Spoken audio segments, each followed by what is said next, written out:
آؤ تمہیں وفا کی ایک کہانی سناؤں، آؤ محبتوں کی ایک کہانی سناؤں۔ مدینے کا شہر ہے، اللہ کے محبوب جلوہ فراز ہے۔ مسجد نبوی میں ہر لمحہ نور برستا تھا۔ آقا تشریف فرماتے اور صحابہ حضور کے گرد یوں بیٹھتے جس طرح چاند کے گرد ہالہ ہوتا ہے اور بدر تمام کے گرد ستارے ہوتے ہیں۔ آقا واز و تلقین کرتے، لوگ سنتے، من میں اتارتے، روحوں کو تازگی دیتے۔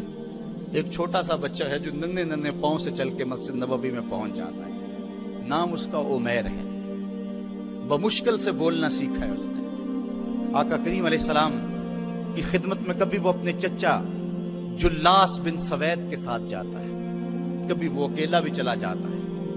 ایک دن اس کا چاچا نہیں گیا لیکن بچہ گیا اور حضور کی بات سنی۔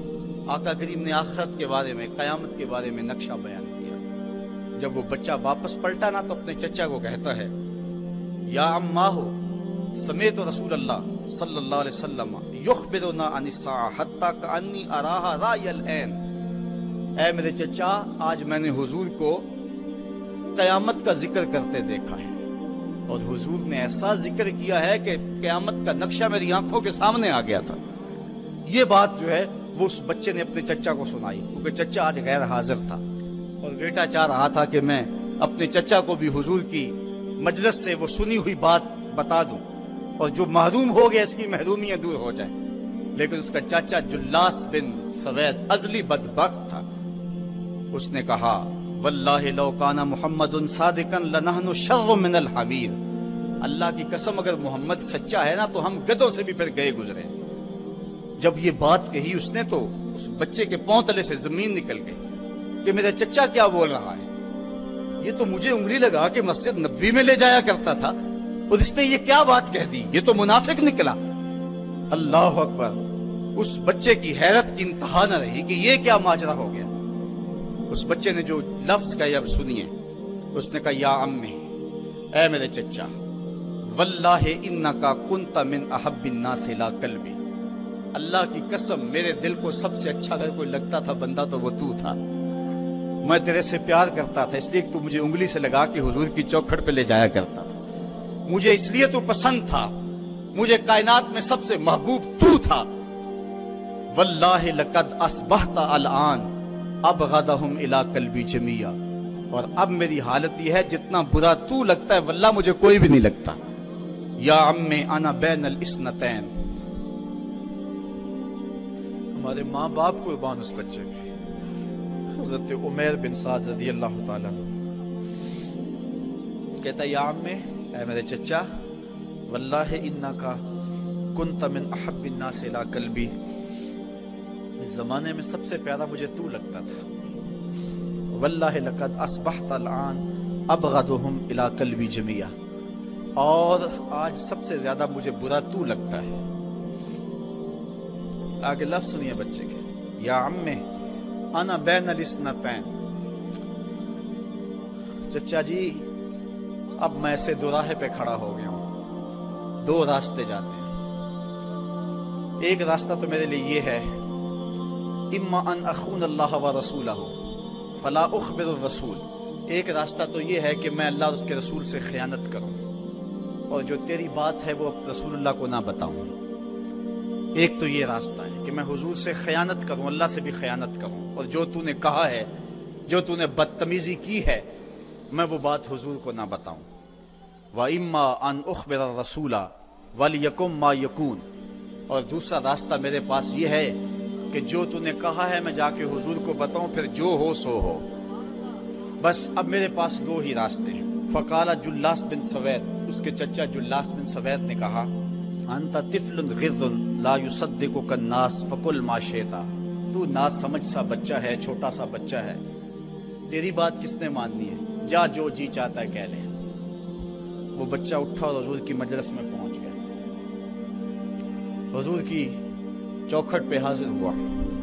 اور وہ بچہ کیا کہتا ہے، صاحبو ان کانوں سے نہیں، ان جملوں کو دل کے کانوں سے سننا ہے، اور اس دعا کے ساتھ اللہ ہماری نسل کو بھی حضور کا ایسا پیار دے، حضور کی محبتیں دے۔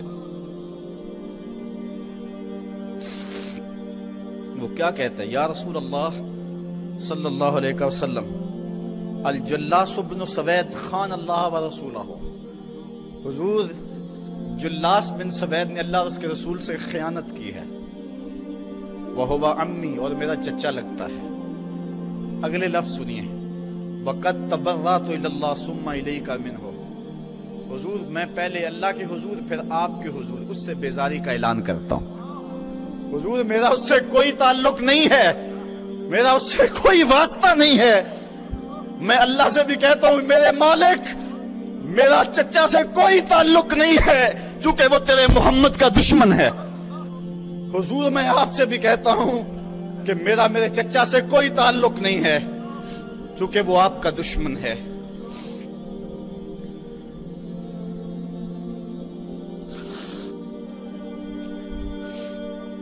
قالا وماذا قال، حضور نے فرمایا بچے اس نے کیا کہا ہے؟ بچے نے ساری کہانی سنا دی کہ میں نے آپ کی تقریر سنی، آپ کی گفتگو سنی اور جا کے بتائی تو اس نے کہا کہ اگر وہ سچے ہیں تو پھر تو ہم گدھوں سے بدتر ہو گئے۔ حضور نے صحابہ کو بلایا، کہا کہ یہ واقعہ پیش آیا ہے، بتاؤ کیا کریں۔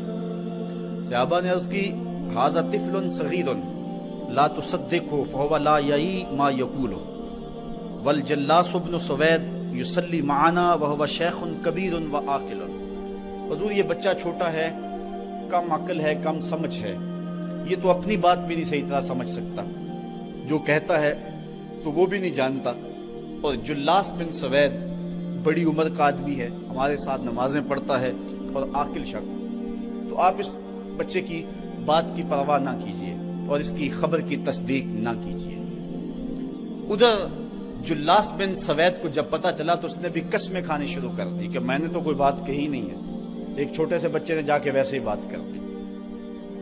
تو حضور نے اس بچے کی بات کو نظر انداز کیا صحابہ کے کہنے پہ۔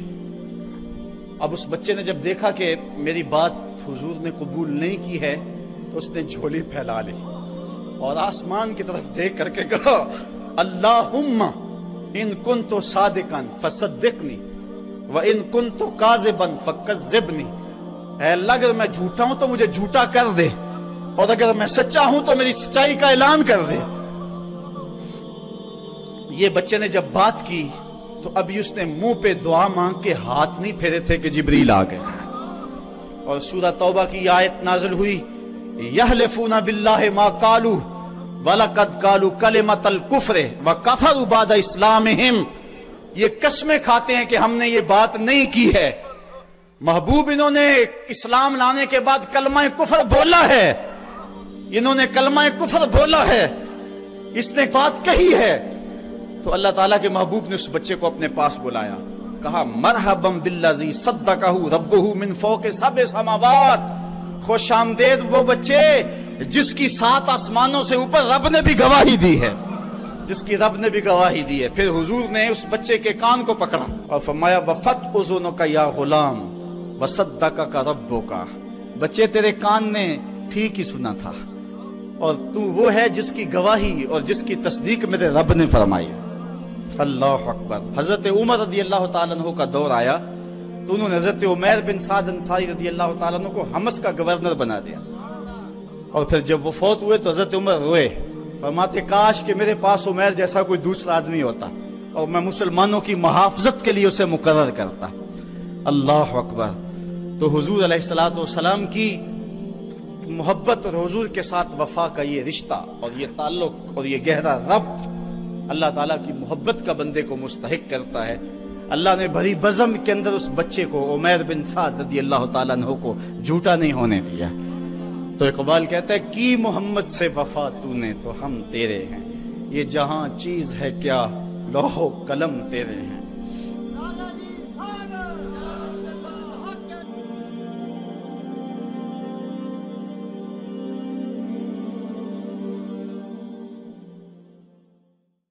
ستر ماؤں سے زیادہ پیار کرنے والا رب، 70 ماؤں کا زندگی بھر کا پیار ایک طرف اور مالک کی ایک نگاہ ایک طرف۔ اللہ اکبر۔ کتنے کتنے نکمے اور کتنے کتنے سرکش متکبر اور کتنے کتنے بدکار لیکن اللہ ان کا رزق نہیں روکتا، ان کا پانی نہیں روکتا، ان کی آکسیجن نہیں روکتا۔ وہ اگر چاہ لے کہ میں ان کو مجبور کر دوں تو 1 سیکنڈ بھی نہ کوئی نکال سکے۔ انسان اتنا مجبور ہے۔ شیخ سعدی فرماتے ہیں اندر والا سانس باہر نہ آئے تو بندہ کیا کر سکتا ہے، باہر والا سانس اندر نہ جا سکے تو بندہ کیا کرتا ہے، نظام انہضام ٹھیک نہ رہے، کوئی چیز حلق سے نیچے نہ اتر سکے تو کیا کر سکتا ہے، اس کا پیشاب رک جائے تو اس کو دن کو تارے نظر آ جاتے۔ انسان تو ہے کیا، تجھے ناز کس بات پہ ہے؟ ما غرک بربک الکریم، تجھے کس چیز نے مغرور کیا ہے؟ تیرے پاس ہے کیا؟ دولت، حسن، جوانی، اقتدار، صحت، وہ چیز تو بتا کہ جس میں تجھے ناز ہے۔ اس کی توفیق کے بغیر تو 1 قدم نہیں چل سکتا، تو سانس نہیں لے سکتا، تو پھر ناز کس بات پہ، غرور کس بات پہ؟ اور اسی کا در چھوڑ کے بھاگ گیا جس نے تجھے زندگی دی، اسی کی دہلیز سے بغاوت کر گیا جس نے تجھے تخلیق کیا، اسی کے حکموں کو توڑ رہا ہے جو تجھے زندگی کی ساری بہاریں بہم پہنچا رہا ہے۔ 5 مرتبہ آواز آتی تھی، حی علی الصلاۃ، حی علی الفلاح، آجا نیکی کی طرف، تو نے کبھی پرواہ نہیں کی۔ لیکن صبح جب اٹھتا ہے تیرا رزق بند نہیں ہوا ہوتا، تجھے ناشتہ اس طرح ملتا ہے، تجھے آکسیجن تازہ ملتی ہے، تجھے نعمتیں نصیب ہوتی ہیں۔ بتا کائنات میں کوئی ایسا بھی ہے جس طرح تیرا رب ہے؟ ما غرک بربک الکریم، وہ شے کون سی ہے جس نے تجھے کریم رب سے غافل کر دیا؟ تو آجا پلٹ کے، یا ایھا الذین آمنوا اتقوا اللہ، اے ایمان والو اللہ سے ڈر جاؤ۔ اللہ سے ڈرنا اس مفہوم میں ہے کہ بندہ ڈرتا ہے کہ مالک کہیں ناراض نہ ہو جائے، وہ روٹھ نہ جائے، میری زندگی کا سارا حسن اس کی رضا سے ہے، اور اگر وہ روٹھ گیا تو میرے پلے رہے گا کیا؟ دیکھیے جب اللہ روٹھتا ہے، ناراض ہوتا ہے تو رزق بند نہیں کرتا، اللہ ناراض ہوتا ہے تو آکسیجن بند نہیں کرتا، سورج کو حکم نہیں ہوتا کہ فلاں میرا نافرمان ہے، تیری کرنیں اس کے آنگن میں نہیں جانی چاہیے، چاند کو منع نہیں کیا جاتا، فلاں کے آنگن میں چاندنی نہیں بکھیرنی، آکسیجن روک دی نہیں جاتی، کھانے روک نہیں دیے جاتے۔ جب اللہ کسی سے ناراض ہو جاتا ہے ہدایت روک دیتا ہے، اللہ کسی سے ناراض ہوتا ہے تو من اجڑ جاتا ہے، اللہ جب کسی سے ناراض ہوتا ہے تو سجدوں کی توفیق نہیں ملتی، اللہ جب کسی سے ناراض ہوتا ہے تو خشیت الہی کے جذبے چھین لیے جاتے ہیں، تو وہ یہ دولتیں لے لیتا ہے۔ بندہ سمجھتا ہے میں نماز پڑھنے نہیں جاتا، اور تو کون ہے نہ جانے والا، وہ بلاتا ہی نہیں ہے، تجھے توفیق سجدہ ہی نہیں دیتا ہے، تو کون ہے؟ تو بھاگتا ہوا جائے۔ یار کسی کو کارڈ آیا ہو کسی منسٹر کا تو وہ کئی لوگوں کو دکھاتا پھرتا ہے، آج کل تو وہ جو ہے وہ شیئر کر دیتے ہیں، جی مجھے فلاں نے بلایا ہے، تو لوگ جلیاں ڈالتے ہوئے جاتے ہیں، فلاں نے بلایا، تو رب نے بلایا ہو تو کوئی جائے نا؟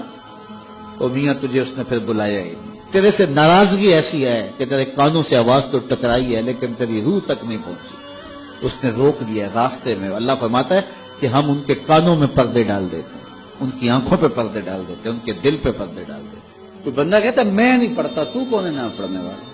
وہ تمہیں بلاتا نہیں، اس قابل نہیں سمجھا گیا، کیونکہ تو نے اس کے حکموں سے منہ موڑا، اس کی فرما برداری کو چھوڑا، تو پھر اس نے بھی تجھے راندہ درگاہ کر دیا، اور بھٹکتا پھر سویر سے لے کر شام تک کس کس کو سیلوٹ کرتا ہے، لیکن تجھے توفیق نہیں ہوگی اس کی حضور سجدہ ریزی کی۔ اگر کوئی نماز نہیں پڑھتا، کوئی سجدہ ریزی نہیں کرتا، اللہ کے حضور جھکنے کی اگر کسی کو عادت تھی تو وہ مت سمجھے کہ میں نہیں کرتا۔ اللہ اکبر، اس سے چھین لی جاتی ہے توفیق، چھین لی جاتی ہے توفیق۔ تو اللہ سے توفیق مانگو کہ اللہ ہم سے کبھی بھی اپنی توفیق نہ چھین، ہمیشہ ہماری پیشانیوں کو سجدے نصیب کرے۔ تو کہا اے ایمان والو اللہ سے ڈر جاؤ۔ اللہ اکبر، یعنی اس سے محبت کرتے ہو تو اس کی ناراضگی سے ڈر جاؤ، کہیں وہ روٹھ نہ جائے، وہ ناراض نہ ہو جائے۔ وَلْتَنْظُرْ نَفْسٌ مَا قَدَّمَتْ لِغَدٍ،